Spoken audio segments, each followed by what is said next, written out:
வணக்கம் சிம்மராசிக்காரர்களே, உங்களுக்கான ஆவணி மாத பலன்கள் இதோ.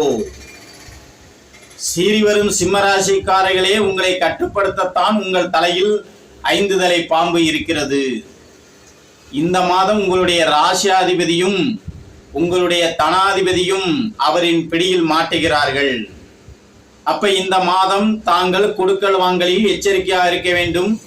யாருக்கும் ஜாமீன் கொடுக்க கூடாது, ஜாமீன் கையெழுத்து போடக்கூடாது.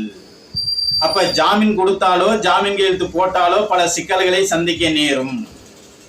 இந்த மாதத்தின் 11 தேதிக்கு மேல் உங்களுடைய ராசி அதிபதி தைரிய ஜீவனாதிபதி சாரத்தில் வரும்போது ஒரு நல்ல மாற்றங்கள் ஏற்படும். இருந்தாலும் உங்களுக்கு கண் பல் சம்பந்தப்பட்ட கோளாறுகள் ஏற்பதற்கான வாய்ப்புகள் இருக்கிறது.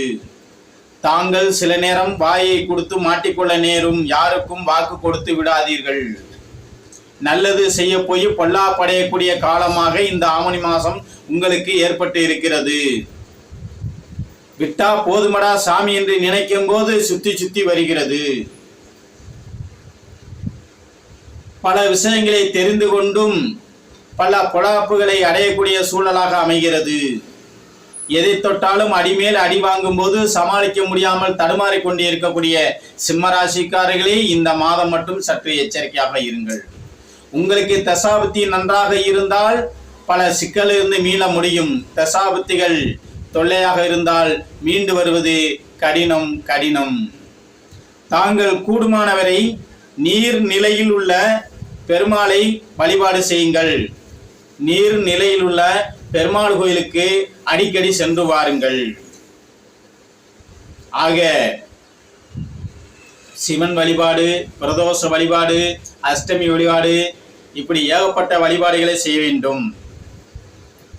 பாக்கிய கணிதப்படி உங்களுக்கு மாரகஸ்தானத்தில் சனி ஈஸ்வரன் ராகுவுடன் இணைந்து இருக்கிறார். ஆனால் திருக்கணிதப்படியோ உங்களுக்கு 8ஆம் இடத்தில் அஷ்டமத்து சனியாக இருந்து உங்களை அமட்டி கொண்டே இருக்கிறார். எந்த சனி என்ன செய்யும் என்று யோசிக்கிறீர்களா? கூடுமானவரை உங்களுடைய ஜாதகத்தில் திருக்கணிதப்படி சனீஸ்வரன் 8ஆம் இடத்தில் இருந்து இடைஞ்சல் செய்கிறார் என்றால் நல்லாருக்கு வீட்டை இடித்து விடுவீர்கள். இல்லை என்றால் வயிற்றில் கோளாறு ஏற்படும். வாழ்க வையகம்.